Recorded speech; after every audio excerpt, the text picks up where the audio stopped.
Vamos mergulhar hoje numa relação bem complexa e, para ser sincero, muitas vezes sombria, a dos afro-americanos com a psicologia junguiana.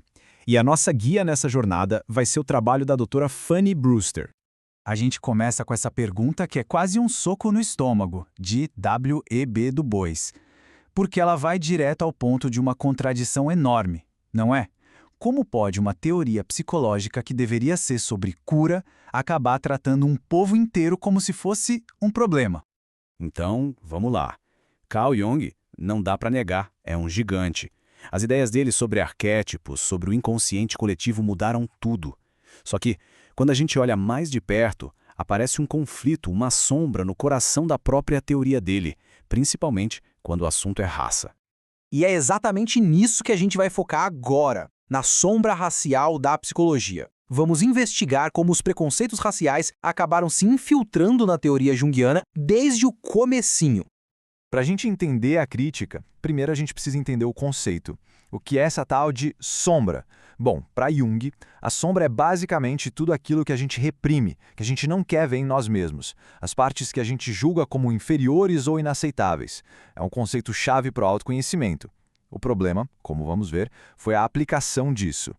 E aqui o problema fica bem claro. Olha essa citação. Marie-Louise von Franz, uma analista junguiana super importante, associa a ânima negra com algo negativo e primitivo. Basicamente, a negritude, na visão dela, vira um símbolo do que não é desenvolvido, uma coisa que precisa ser superada.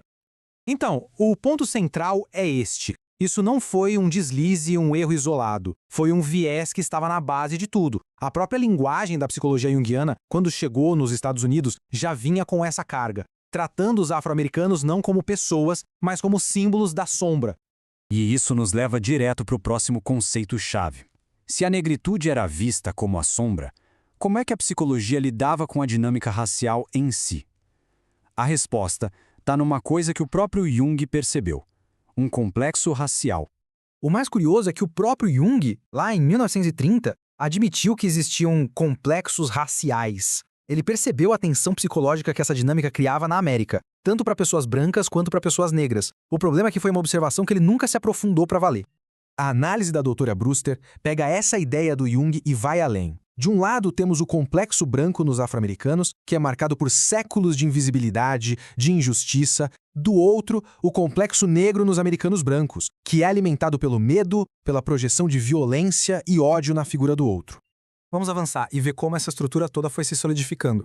A linguagem que o Jung usava foi fundamental para isso. E a palavra-chave aqui é bem problemática: primitivo.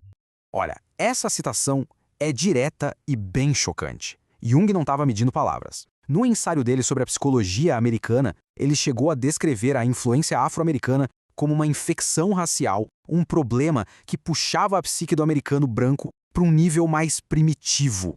Para a gente sentir o peso real dessas palavras, a gente precisa de contexto. As ideias do Jung não surgiram do nada, né? Em 1912, ele estava usando pacientes negros anônimos para suas pesquisas. As teorias dele foram publicadas bem na época em que o terrível estudo de Tuskegee estava acontecendo. E as consequências dessa mentalidade, elas ecoam até hoje nos debates que movimentos como Black Lives Matter trazem à tona. E o resultado final de tudo isso é o seguinte: uma psicologia que, na sua essência, não foi feita para os afro-americanos. Eles eram objeto de estudo. A tal influência, o problema ser analisado na mente branca, mas nunca os sujeitos da sua própria cura psicológica. Mas a história não acaba só na crítica, felizmente. A doutora Brewster propõe uma saída, uma solução que envolve olhar para além da Europa. Vamos então para a parte sobre o resgate das tradições africanistas. Primeiro, um conceito junguiano essencial: a transferência. É aquela relação quase mágica, a troca de energia entre o analista e o paciente, que para o Jung era o motor da cura. É um processo bem pessoal, bem individual. Agora, vamos olhar para as tradições de cura africanas. Elas também têm essa ideia de troca de energia. Só que aqui não é só entre duas pessoas. O curador é como um canal para uma força maior, seja o espírito, a energia dos ancestrais, conectando o indivíduo a algo muito mais amplo. E essa tabela aqui resume a diferença de uma forma brilhante. A psicologia junguiana foca no indivíduo, no ego em conflito com o seu inconsciente. Já a visão de mundo africanista é toda sobre interconexão.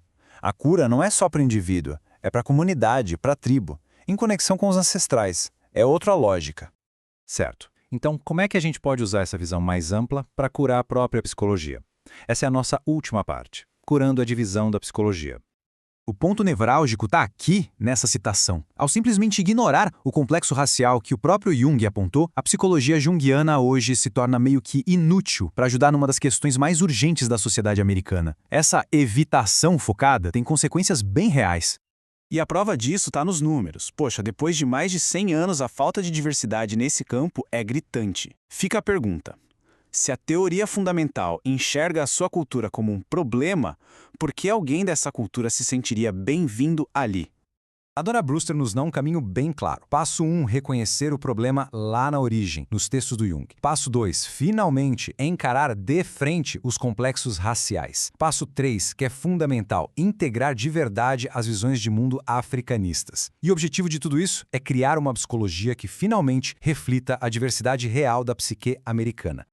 E a gente termina com essa reflexão. A psicologia junguiana nos deu o conceito de sombra para a gente se entender melhor. A questão que fica no ar é: será que esse campo consegue usar sua própria ferramenta mais poderosa em si mesmo para finalmente conseguir sair de suas próprias sombras?